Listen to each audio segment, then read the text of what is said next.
হোসেন। লিয়াকত, মশলার বাজার কেমন দেখছেন জানাবেন আমাদের। বাবু, আপনাকে ধন্যবাদ। আপনি যেমনটা বলছিলেন, খুলনায় মশলার বাজার বলতে যেটা গরম মশলা, সেটার বাজার আগে যেমন ছিল কিছুটা তেমনই রয়েছে। যেমন আমি যদি বলি যে এলাচ 4,000 থেকে 5,000 টাকা, জিরা প্রতি কেজি ভারতীয় রয়েছে 650 টাকা থেকে, এবং অন্যান্য দেশের জিরা রয়েছে 900 টাকা পর্যন্ত।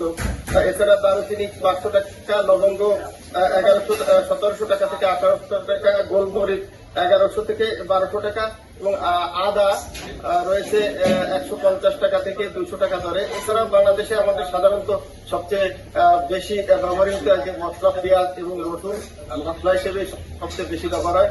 পেঁয়াজের দাম আগের চেয়ে অনেকটাই কমেছে, এবং দেশি যে পেঁয়াজটা সেটা বিক্রি হচ্ছে 110 টাকায়, এবং রসুন বিক্রি হচ্ছে 240 টাকা থেকে 260 টাকা দরে। এবং লিয়াকত, আপনাকে ধন্যবাদ।